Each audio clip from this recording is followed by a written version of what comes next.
Segunda de Tesalonicenses, capítulo 1. Vamos a leer el versículo 1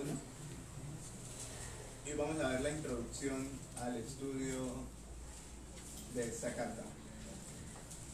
Dice la Biblia: Pablo, Silvano y Timoteo, a la iglesia de los tesalonicenses, en Dios nuestro Padre y en el Señor Jesucristo. Amén. Vamos a orar. Señor, en esta tarde nos acercamos a ti y te damos gracias, Señor, que como iglesia nos has llamado hoy, el día que tú has separado de cada 7, para que invoquemos tu nombre, para que te adoremos, Señor. Y nos acercamos a ti, Señor, sedientos de ti, porque nuestras almas necesitan ser alimentadas con tu palabra, Señor, porque necesitamos ser nutridos con tu palabra a través de tu Espíritu Santo, Señor. Te rogamos que en esta tarde tú tengas misericordia de nosotros y nos hables. Que hable, Señor, a través de mí, que pueda exponer, Señor, este pasaje de tu palabra, mostrar a Cristo, Señor, y mostrar el Evangelio a mis hermanos, Señor, a través de esta tu palabra. Te damos gracias por tu fidelidad, Señor, y encomendamos a ti todo ese estudio de la segunda carta de los tesalonicenses. Te rogamos que tú, Señor, nos ayudes a crecer espiritualmente a lo largo de todo este estudio, Señor, y que podamos aprender más de ti, que nos enamoremos más de ti, Señor, y que a consecuencia de este estudio seamos mejores creyentes, mejores cristianos y mejores adoradores tuyos. Te lo pedimos, Señor, en Cristo Jesús.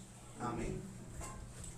Bueno, el contexto de esta carta pues se desarrolla en el siglo I, ¿verdad? O sea, cuando apenas está empezando la iglesia, cuando apenas está empezando el mensaje del Evangelio a recorrer los países y las ciudades de lo que es Europa. En este caso es lo que es Grecia. Esta ciudad era una ciudad de Grecia. Al día de hoy se llama Salónica y es la segunda ciudad más importante de Grecia después de Atenas. Que la ciudad todavía existe. Y pues vamos a ver el desarrollo de la segunda carta. Pues en la primera carta, como resumen, pues Pablo habló acerca de lo que tuvo que pasar cuando predicó el Evangelio en esta ciudad. Y no sé si ustedes recuerdan, eso está en el libro de los Hechos de los Apóstoles, entre el capítulo 17 y 18. Pablo, pues la Biblia nos narra la historia de Pablo en la evangelización de estas ciudades, de lo que fue Filipos y lo que fue Tesalónica, que son dos ciudades muy cercanas, y cómo el evangelio llegó a esas ciudades y que el evangelio llegó por persecución. Entonces ustedes se acuerdan que en Filipos Pablo estuvo encarcelado y que mientras estuvo en la cárcel cantó himnos con Silas, que es el mismo Silvano que nombra esta carta. Y dice la Biblia que hubo un terremoto, que Pablo quedó libre, que el carcelero creyó, que confesó su fe en el Señor Jesucristo y que fue salvo él y su casa, dice la Biblia. De ahí Pablo viaja a Tesalónica, allí nuevamente predica el Evangelio y otra vez Pablo sufre persecución, tiene que salir de la ciudad y por esto es que escribe la primera carta, que la envía con Timoteo. Ahora en esta segunda carta la escribe a razón de las noticias que le llegaron a él después de enviar la primera carta. Entonces, luego de enviar la primera carta, Pablo recibe ciertas noticias de cómo era la situación de la iglesia en ese momento. Pues de las personas con las que él mandó la carta llegaron y le dijeron: bueno, Pablo, la iglesia se encuentra así, está de esta manera, y a raíz de eso pues Pablo escribe una segunda carta a la iglesia. ¿Listo?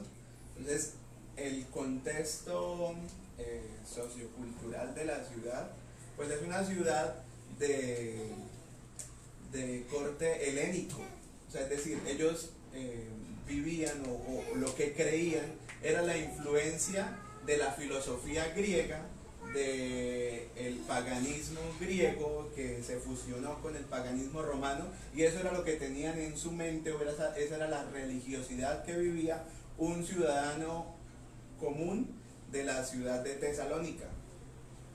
¿Qué hacían ellos?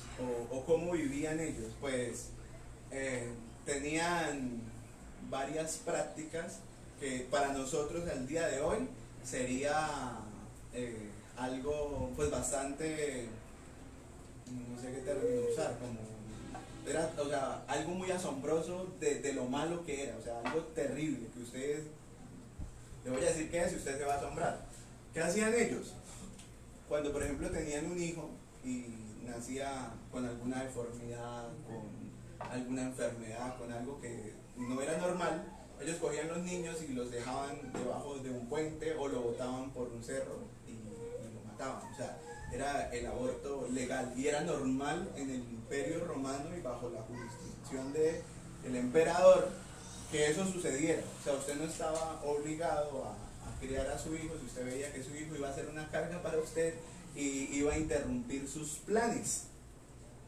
Eso pasa hoy, ¿no? Nosotros sabemos que eso es una realidad hoy y eso es lo que promueve una empresa que se llama Parenthood, que es la que promueve el aborto a nivel mundial y es la que pone dinero para que los colectivos y las ideologías que promueven el aborto, por ejemplo en América Latina, estén promoviendo todo este tipo de causas. Por ejemplo, pues acá en Colombia, en Argentina, México y España es muy fuerte el movimiento feminista. Y este movimiento lo que promueve a toda costa es el aborto, o sea, es matar niños porque dañan el plan de vida de muchas personas. Y ellas se ponen un pañuelito verde, se lo amarran acá al cuello y ellos piensan que están haciendo algo bueno.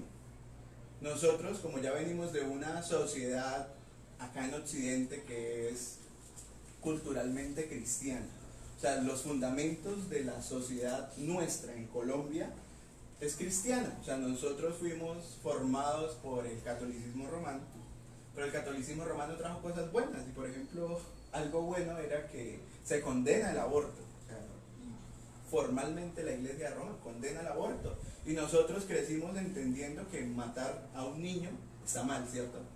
Eso lo pensamos todos y el colectivo, la mayoría de las personas en nuestro país y en esta ciudad de Girón piensan de la misma forma. No está bien matar niños, pero en Roma, o en el Imperio Romano y en la ciudad de Tesalónica, ellos pensaban que era normal.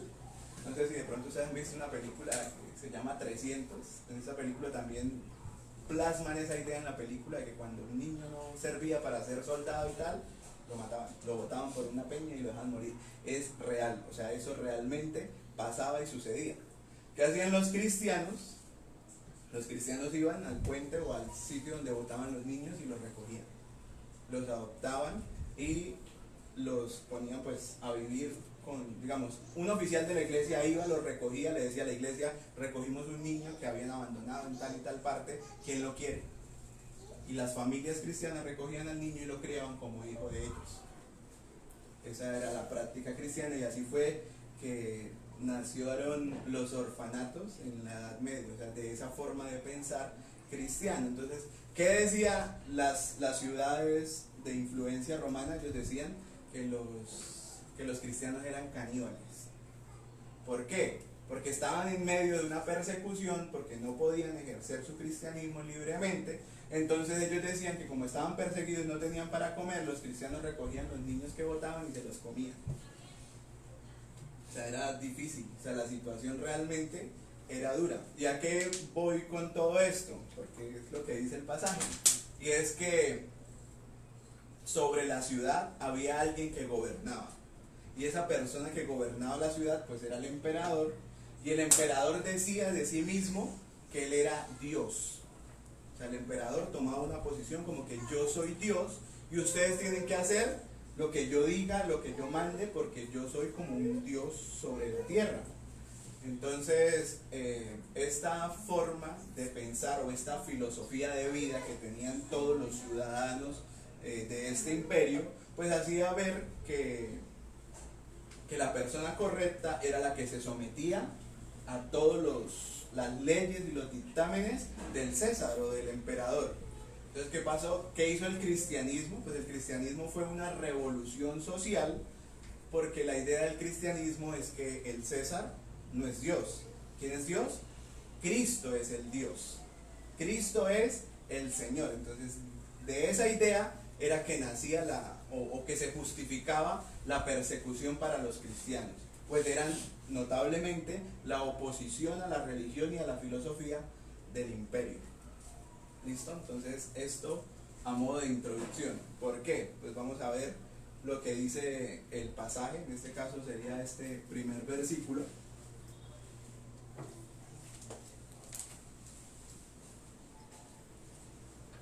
Ahora, de este primer versículo vamos a ver tres cosas. Lo primero es quién es el remitente de la carta. Lo segundo es quiénes son los destinatarios de la carta. Y al final pues vamos a ver en la autoridad de quién se escribe esta carta. ¿Listo? Entonces lo primero, los remitentes de la carta. Segundo, los destinatarios. Y tercero, la autoridad en la que se escribe o se genera esta carta. Entonces vamos a ver primero quiénes son los remitentes o quienes escriben la carta. Dice Pablo, Silvano y Timoteo. ¿Quiénes son Pablo, Silvano y Timoteo? Creo que ya sabemos, Pablo es un apóstol y Silvano y Timoteo son oficiales de la iglesia de Cristo en el primer siglo. Entonces, ¿qué entendemos nosotros inicialmente? Lo que Pablo nos quiere mostrar, o lo que la Biblia nos muestra, y es un argumento que tenemos, es acerca de que las iglesias de Cristo deben ser gobernadas por una pluralidad de ancianos o de líderes o de pastores. Es decir, que no es sano que en las iglesias haya solo un pastor gobernando la iglesia. Eso es una práctica pues que es mala y que nosotros, quizás todos los que de pronto hayamos estado en alguna iglesia carismática, hemos tenido que sufrir.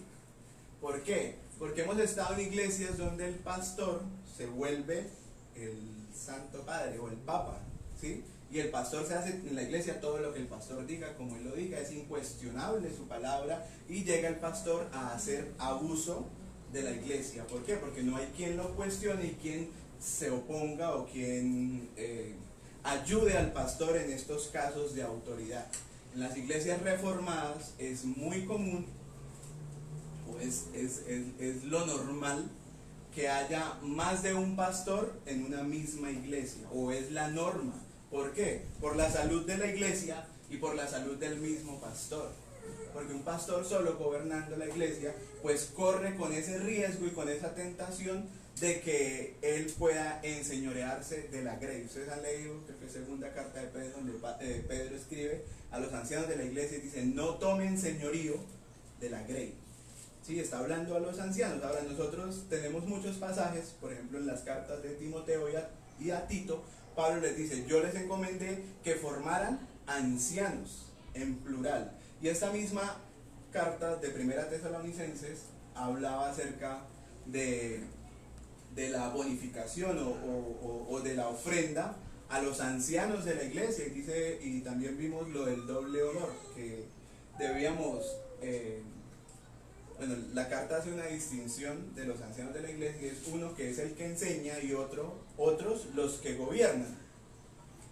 Entonces, en las iglesias reformadas, nosotros siempre promovemos, o las iglesias reformadas siempre han promovido que haya pluralidad de obispos o pluralidad de pastores o pluralidad de ancianos, es decir, que no haya un solo pastor, sino que hayan más hombres liderando la iglesia de Cristo, por la salud de la iglesia y por la salud de los pastores. Así que, ¿qué debemos hacer nosotros? Debemos orar, ¿sí? Porque la mies es mucha y los obreros son pocos. Y el pasaje del Señor Jesús dice, oren, pídanle al Señor de la mies que mande o que envíe obreros a su mies. Así que es necesario, por la salud de la iglesia, que haya hombres en la iglesia que quieran liderar la iglesia junto con el pastor que se está formando para enseñarle a la iglesia. ¿Listo? Entonces esto nos muestra esta salutación. El solo saludo, entendemos que hay tres personas que están liderando la iglesia, que están vigilando la salud de la iglesia de Tesalónica, y uno de ellos es apóstol. Eso sí, no vamos a tener en este siglo XXI, ¿sí? Los apóstoles fueron ellos, fueron los 12 que el Señor nombró, más Pablo, y ellos ya se murieron. ¿Listo? Entonces apóstoles ya no hay más. Si usted a alguien le dice, no, es que mi pastor y tal, y tiene un apóstol, no le crea, porque hoy no hay más apóstoles. ¿Listo? solamente son los que la Biblia nombra que son los apóstoles. Pablo dice, creo que es en Efesios, y él dice que él es el último de los apóstoles. Dice, yo soy el último. Y luego Juan, el apóstol Juan, que fue el último apóstol en quedar vivo sobre la tierra, y escribiendo el último libro de la Biblia, que es Apocalipsis. Si ustedes, si quieren, vamos y lo miramos. Apocalipsis capítulo 22.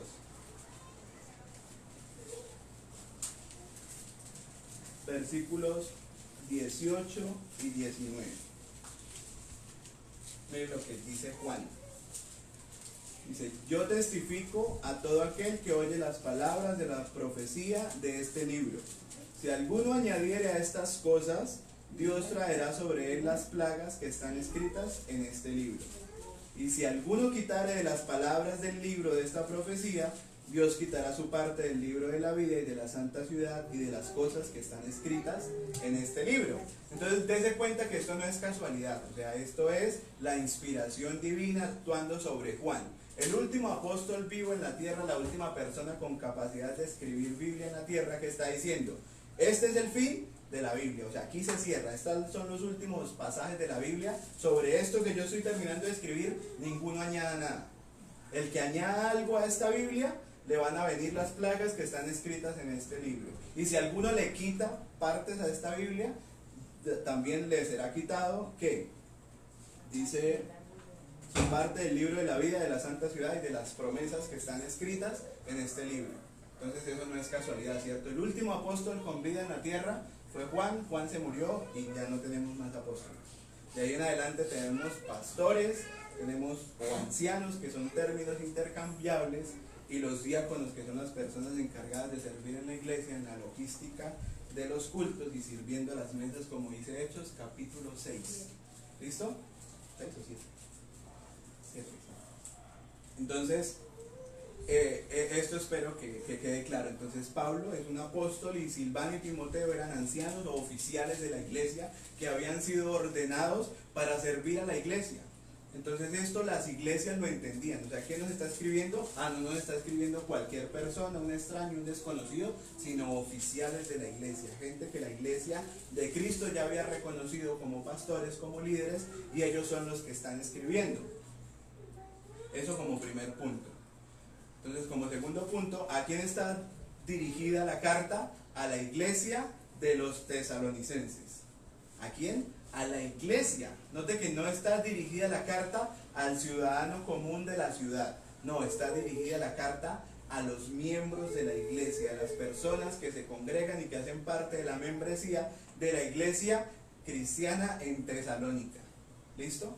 Entonces, Pablo está escribiendo a los mismos que les escribió la primera carta, les va a escribir otra carta, y ahorita al final vamos a ver el propósito de por qué Pablo volvió a escribirles.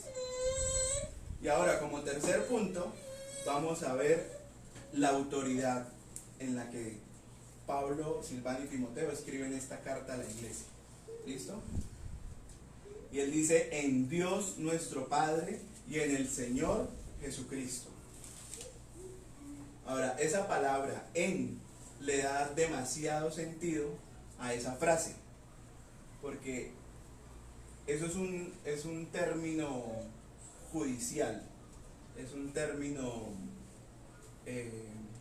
como de custodia, ¿sí? O sea, como cuando usted, por ejemplo, le otorgan la custodia o la representación, por ejemplo, de una marca, que, no sé, una marca de carros importantísima que acá en Colombia no hay, y le dicen, no, a usted le vamos a dar la distribución y el único que puede vender esa marca de carros es usted, y hay un contrato y todo, y legalmente o oficialmente usted es quien representa esa marca para el país.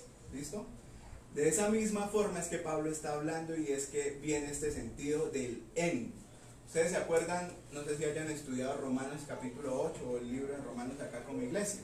En el capítulo 8, el versículo 1, Pablo dice, ahora pues, ninguna condenación hay para los que están en Cristo Jesús. Eso es una declaración judicial, una declaración legal. Es un juez dictando una sentencia. Eso no es algo que nosotros podamos hacer, sino es el juez dictando la sentencia. Los que están en Cristo Jesús no son condenados. O sea, no es algo que usted se pueda ganar, no es algo que usted por sus méritos pueda lograr, no es algo que usted haya hecho, que esté haciendo o que pueda hacer para ganarse esa declaración, esa justificación de Dios de estar en Cristo Jesús. Sí, es como decía ahorita, como una custodia, como cuando un juez dictamina o sentencia que usted es hijo de tal persona, ¿sí? O sea, y lo escribió el juez, quedó sentenciado por el juez y usted oficialmente o legalmente empieza a ser hijo de esa persona porque el juez ya lo determinó así. Eso es lo que Pablo está diciendo en Romanos 8:1. Está diciendo que los que están en Cristo Jesús no se pueden condenar. O sea, es una realidad. Los que están en Cristo Jesús no se van a condenar. O sea, ¿cuál es la forma de ser salvo? Estar en Cristo Jesús. Y estar en Cristo Jesús no es algo que nosotros nos ganemos, es algo que simplemente nos pasa. Es algo que Dios obra en usted y que Dios obra en mí y que nosotros no supimos cómo. ¿Se acuerdan cuando le llegó Nicodemos al Señor Jesús de noche? Y se acercó a hablar con él y le dijo: maestro, sabemos que tú vienes del cielo, porque las cosas que tú haces no las puede hacer nadie si no viene del cielo. Y el Señor le dice algo a Nicodemo, le dice: es necesario nacer de nuevo. Y Nicodemo no entendió. Y Nicodemo era un maestro de la iglesia, o sea, un maestro de los judíos, un rabino, era la persona que estaba encargado de la enseñanza. Era el que usted cogía a sus hijos y se los llevaba y les decía: maestro, eduque a mi hijo. Y él no entendía. O sea, si el maestro no sabía, ¿cómo estarían los demás?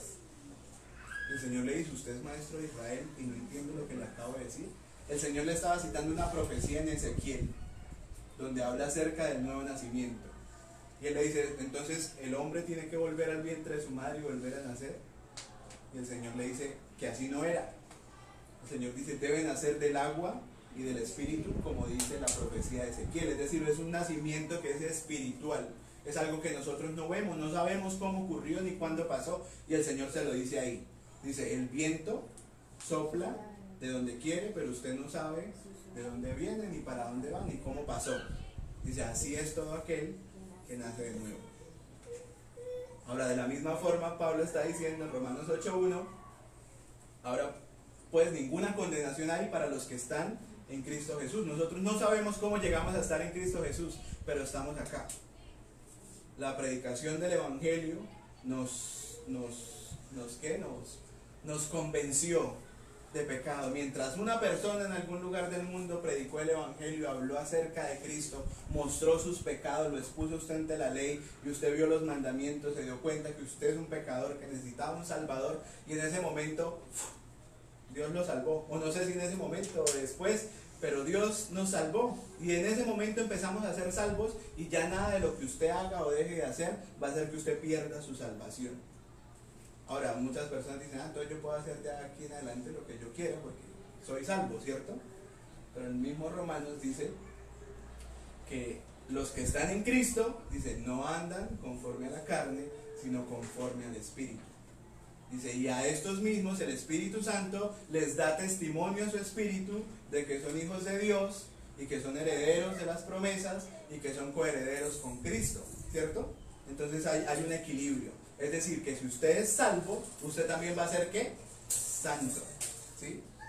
Entonces, esto tiene sentido cuando yo entiendo la declaración judicial que Pablo está diciendo: los que están en Cristo Jesús. De la misma forma, en 1 Corintios capítulo 5, versículo 17, él dice: de modo que si alguno está en Cristo, es una nueva criatura, las cosas viejas pasaron y aquí todas son hechas nuevas. De la misma forma, acá en la carta de Tesalonicenses, Pablo está diciendo que él está hablando por la autoridad o en Dios nuestro Padre.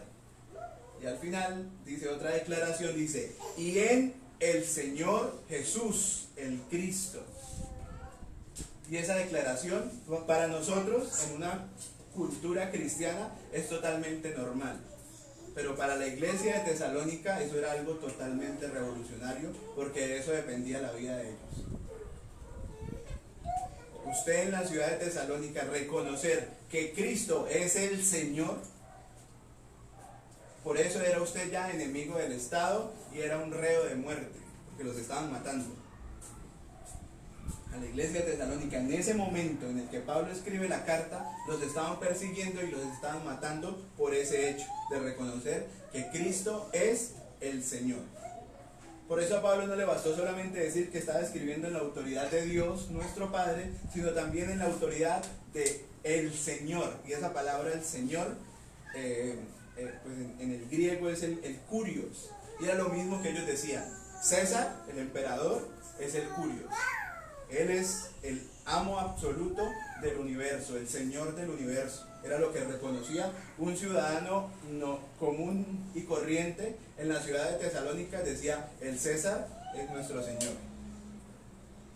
Pero el cristiano, después de haber oído el Evangelio, después de haber sido convencido por la predicación de Pablo en este caso, habían entendido que César no era el Señor, que el Señor era Cristo, y que ellos debían obediencia y sujeción a este Señor y no al César, sino que por encima del César estaba Cristo. Y pues la palabra Jesús, el Cristo es Jesús, que quiere decir el Salvador, y Cristo el Mesías, o el prometido, o el ungido. Así que, todas estas, las declaraciones de la carta inicial, como empiezan, es un ánimo para la iglesia que estaba siendo perseguida. Pablo no les estaba cambiando el mensaje. Pablo ya les había hablado el Evangelio, les había enviado una carta, y en la segunda carta Pablo estaba reafirmando lo que ya les había enseñado.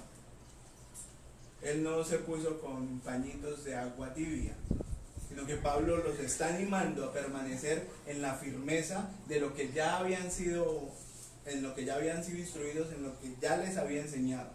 Ese mismo Evangelio no iba a cambiar. Ese mismo Evangelio era el mismo. Y ese mismo Evangelio de esa época es el mismo de nosotros. Ahora, como una aplicación práctica, nosotros tenemos que ver que nosotros somos lo que creemos. O los filósofos, usted es lo que usted piensa, o somos lo que pensamos.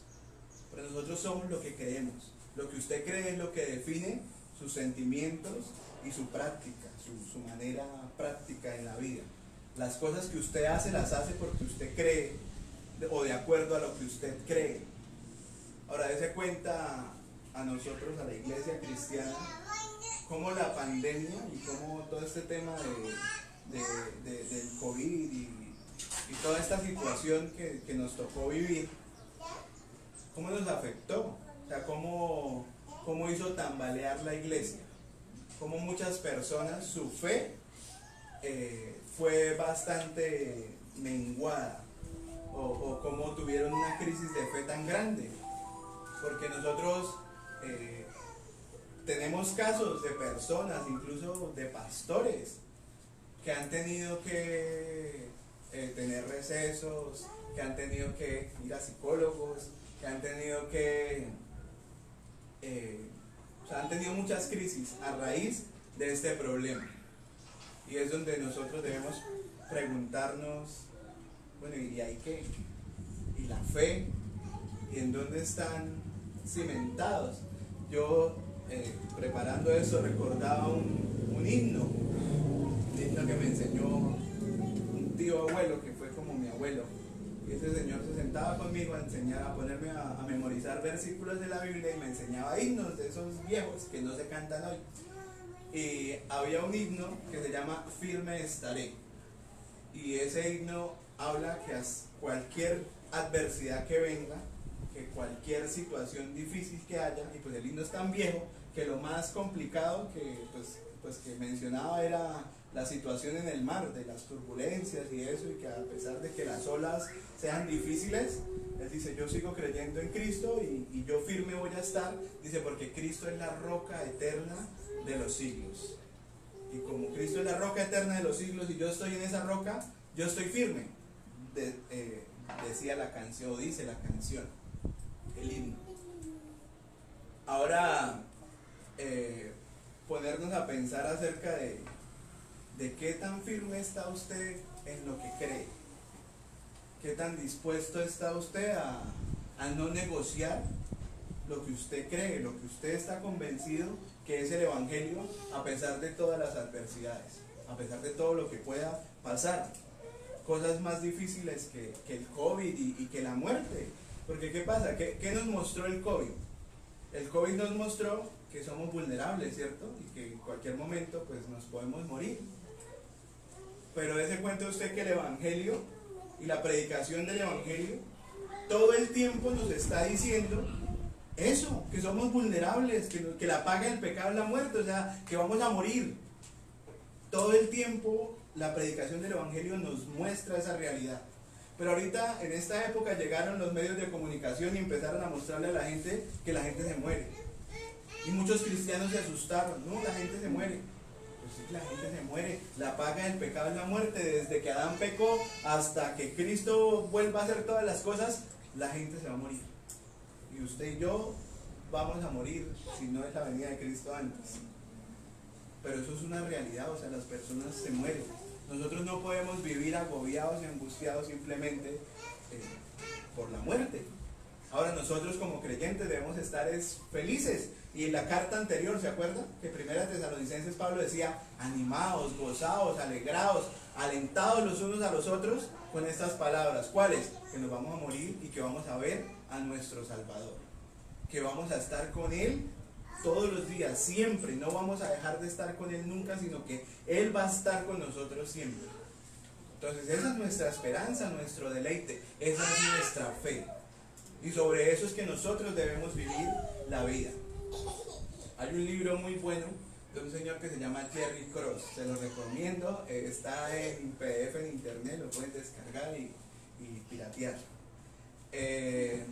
Dice, el libro se llama Vivir en el Poder del Evangelio.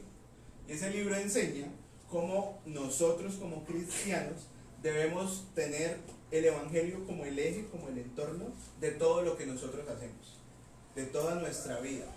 Es decir, usted cómo recibe a las personas que no son cristianos. ¿Cómo los recibe? ¿Los rechazamos? ¿Cómo debemos recibir a los no creyentes? Pues como el Señor nos recibió a nosotros, con misericordia, porque un día usted fue un no creyente. Un día usted estuvo apartado del Señor y aborrecía al Señor que ahora decimos amar. ¿Cómo debemos tratar nosotros a las personas que no creen en Él y que lo aborrecen y que lo odian? Con misericordia, con la misma paciencia y el mismo amor que Él nos mostró a nosotros. Ahora, si usted empieza a aplicar esto que yo acabo de decir en su vida, ¿cómo debe tratar usted a su jefe? Es un impío que lo trata mal, que lo esclaviza, ¿cómo lo debe tratar? Con el Evangelio. Y eso es lo que Pablo enseña en las partes prácticas de las cartas apostólicas. Y no solo Pablo, sino Pedro, Juan, Santiago. Ellos lo aplican de esa forma. Usted debe aplicar el Evangelio a su vida práctica, porque otra vez vuelvo al mismo pensamiento. Usted es lo que cree. Así que si usted cree en el Evangelio, usted debe vivir el Evangelio, y el Evangelio debe ser una centralidad en su vida. Así que usted recibe a las personas, a su vecino, que chismoso y que inventa cosas de usted los recibe con paciencia, con gracia, con misericordia. Usted lo perdona. Incluso a su pareja, a su cónyuge que le falla y que le falla terriblemente.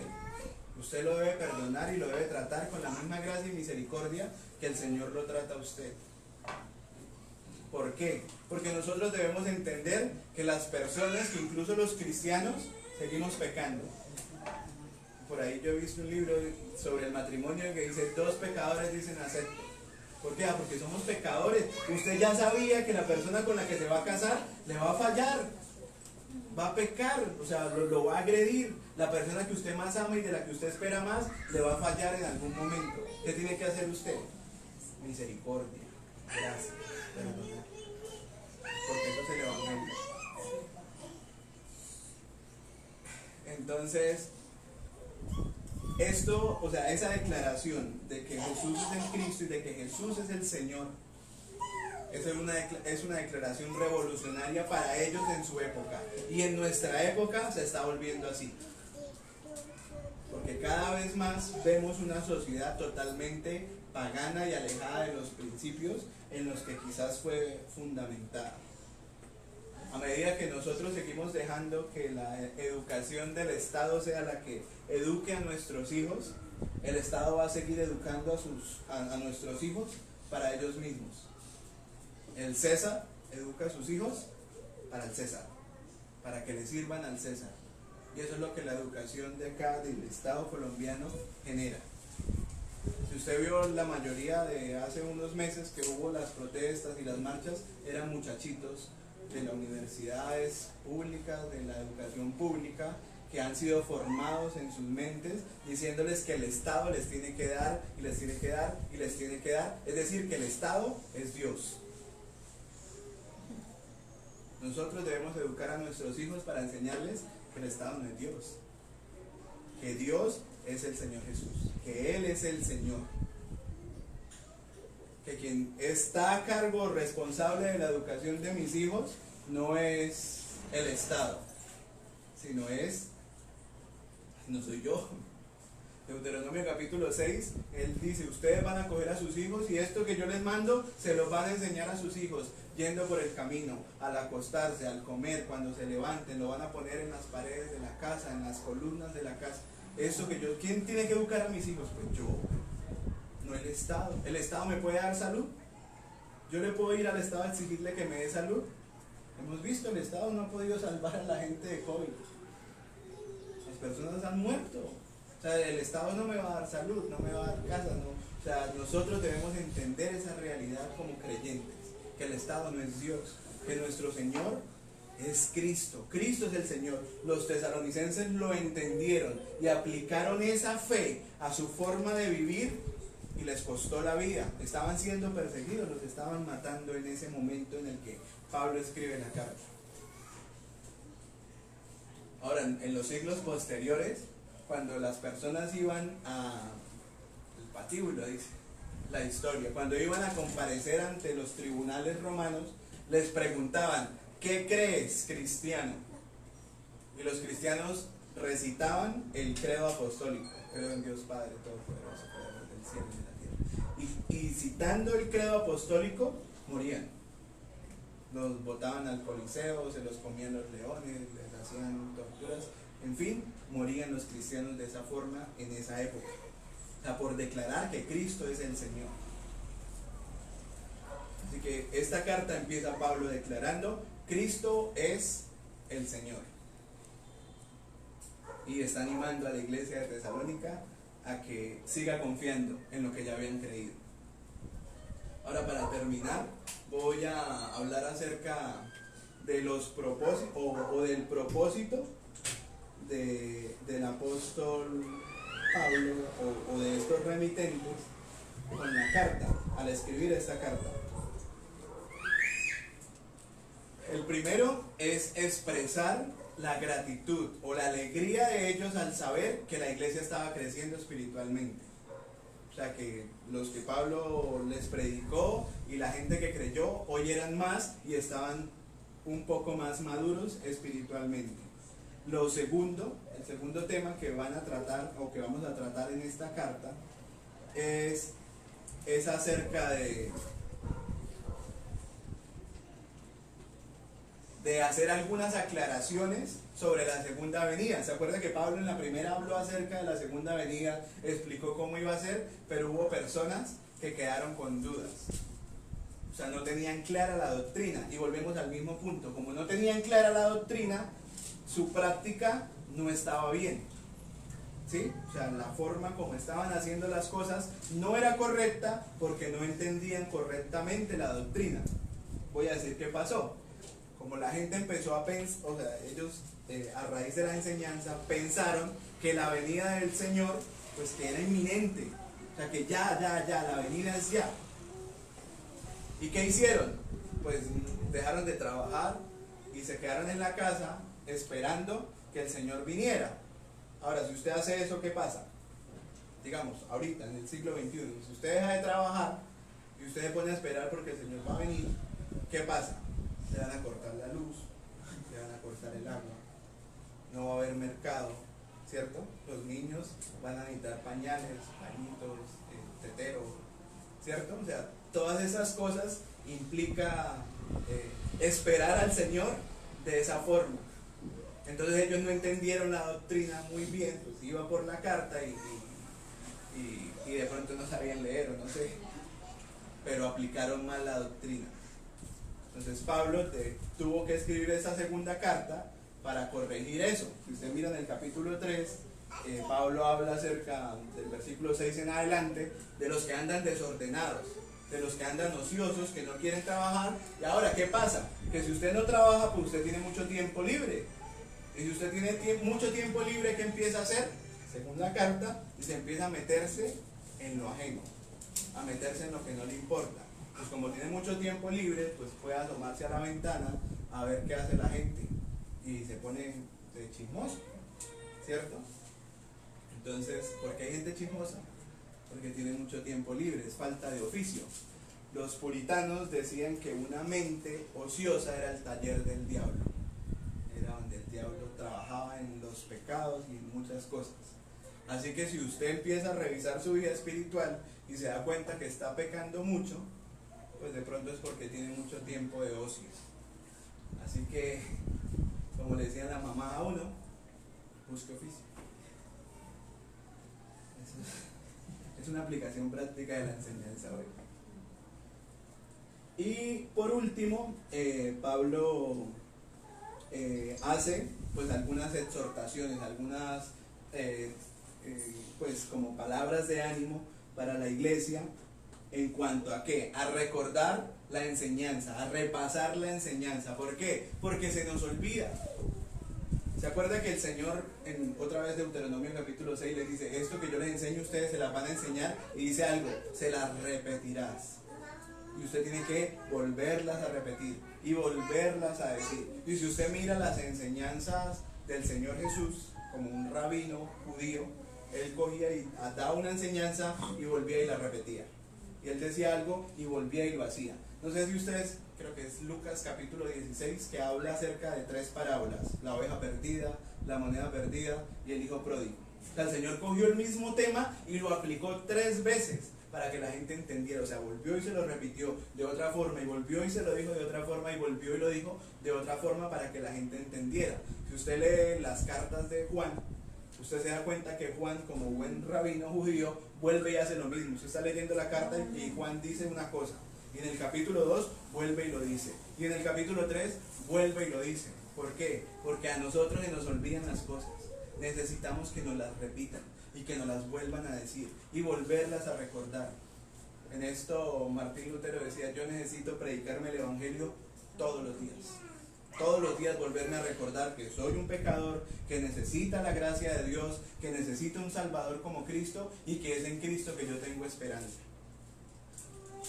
Todos los días volvérselo a recordar. Entonces, una exhortación de Pablo en esta carta más adelante es otra vez volverles a recordar y decirles a los hermanos de la iglesia de Tesalónica y hoy a los hermanos de Girón que vuelvan a repasar las doctrinas, que estén estudiándolas, que no seamos flojos con los estudios entre semana, que hay que estar. Que usted diga, no, es que ese tema ya lo vi. No, toca volver a estar, volver a aprender. Porque cada vez que uno lee un pasaje, uno vuelve y aprende una cosa diferente. O sea, no es que la Biblia cambie, sino que hay cosas que uno no vio y que volviéndolo a estudiar, uno lo va a aprender. Otra exhortación que hace es el deber de trabajar. Es decir, en la carta usted va a encontrar que Pablo nos manda a trabajar. Y otra cosa que Pablo hace es llamar al arrepentimiento a los desobedientes, es decir, a los ociosos que estaban sin trabajar, a los que no se quieren arrepentir. Otra vez, con misericordia y con gracia, Pablo los vuelve a llamar a que se arrepientan. Y otro tema importante que trae esta carta es el tema de la apostasía. ¿Qué es la apostasía? La apostasía es apartarse de lo que usted una vez creyó, practicó y vivió, ¿sí? Entonces la apostasía es cuando alguien creyó en el Evangelio y caminó en el Evangelio y comulgó en el Evangelio y de un momento a otro se apartó y empezó a creer otra cosa, a tener otras prácticas y a hacer cualquier otra cosa, ¿sí? Eso es la apostasía. Entonces nosotros digamos, una predicción que hace la carta a los tesalonicenses era que personas de la iglesia iban a apostatar de la fe. Y esa predicción la había hecho Cristo y la hicieron también los otros apóstoles, escriben sobre eso, lo que es la carta de Judas, lo que es segunda carta de Pedro, la carta de Pablo a Timoteo, lo que es la primera carta de Juan. Siempre, o sea, nos advirtieron acerca de que nosotros íbamos a ver personas que parecían cristianos y que actuaban como cristianos, pero resultó que no eran cristianos. ¿Por qué? Porque empezaron a creer otras cosas, ¿sí? Empezaron a creer un evangelio diferente. Pablo les dice a los Gálatas: ustedes fueron movidos del evangelio verdadero a un evangelio diferente. Entonces, esta carta nos hace una advertencia acerca de eso. Ahora, la carta de Hebreos, en el capítulo 9, es más severa con respecto a la apostasía y nos abre los ojos a una realidad, y es que las personas que apostatan, o que para las personas que apostatan no hay misericordia, porque él dice la carta, dice, porque no hay otra ofrenda por el pecado. O sea, si usted niega a Cristo, usted está perdido. O sea, si usted niega a Cristo, eso demuestra que usted nunca fue salvo, que usted nunca de verdad fue transformado por la obra regeneradora del Espíritu Santo que cambió su naturaleza. Simplemente hay muchas personas que racionalmente entienden el evangelio y lo viven intelectualmente por un tiempo y después se apartan. Ahora, como somos lo que creemos, las evidencias están en que el fruto que van a dar de sus obras, de su andar, los va a delatar. Entonces, por eso a veces usted encuentra noticias escandalosas de que un pastor que violaba a hermanas de la iglesia, o un pastor que se robó la plata de la iglesia. Acá hubo uno por ahí en Cañaveral que compraron un terreno y para la iglesia, y después él lo parcelizó, hicieron ahí un condominio. Y él parecía un pastor y parecía un hermano en la fe, y se aprovechó de la gente de la iglesia porque no era un cristiano. Hay una enseñanza muy buena o una analogía muy buena de Paul Washer, no sé si lo conozcan, lo hayan escuchado, y él habla de un lobo que está enjaulado en medio de unas ovejas. Entonces, si el lobo está enjaulado en medio de las ovejas, pues no pasa nada, ¿cierto? El lobo pues no se las va a comer. Pero si usted al lobo le quita la jaula, el lobo va a actuar como su naturaleza es y se va a comer las ovejas. Entonces, eso es lo que pasa muchas veces. Y en cuanto a la apostasía tiene cierta relación, porque a veces usted ve personas que parecen cristianos, que se comportan en medio de las ovejas como cristianos y no hacen daño, pero cuando la jaula es quitada, muestran lo que de verdad son. Entonces, les animo a que vengan, a que participemos en los estudios de esta segunda carta y pues estar leyéndola y estudiándolas ustedes también en sus devocionales. Listo, vamos a orar. Señor, en esta tarde te damos gracias por tu palabra, Señor, porque tú eres bueno, Padre Celestial, y porque tienes cuidado de tu iglesia. Gracias, Señor, por habernos dado, Señor, la luz que es tu palabra. Te rogamos que nos ayudes a creer, que nos ayudes a entender, Señor, y que nos ilumines, Padre Celestial, porque necesitamos ser iluminados para entender correctamente tu palabra y poderla aplicar correctamente en nuestras decisiones y en la vida que nosotros llevamos, Señor. Gracias te damos porque tú eres fiel y porque tú eres quien gobierna tu iglesia. Gracias por esta iglesia de Girón, Señor. Te rogamos que conforme a tu misericordia siga creciendo, que conforme a tu plan, Señor, se siga estableciendo en esta ciudad, para que sea luz para esta ciudad y para que otras personas que tú ya has determinado que sean salvas lleguen al conocimiento de la fe. Te damos gracias por los ministerios que hay en esta iglesia, por el Pastor Noel y por los demás hermanos que tú vas a seguir formando en esta iglesia para que gobiernen esta iglesia, para que sea una iglesia saludable para tu gloria, Señor. Te rogamos, Padre Celestial, que tú obres conforme a tu voluntad en nosotros, Señor, y que podamos seguir honrándote a ti y adorándote en este día que nos has dado para eso. Te damos gracias en Cristo Jesús nuestro Señor. Amén.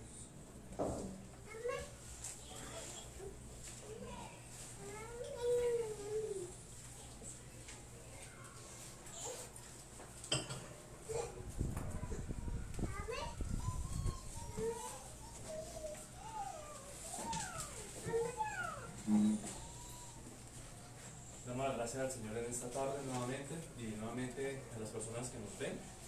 Damos la gloria al Señor por las enseñanzas. Eso, si quieren contribuir a la obra del Señor, pueden hacerlo por la plataforma Nequi al número 315-926-9904. Repito, 315-926-9904. Muchas gracias a todos. Gracias, paz y el Señor los bendiga. Amén.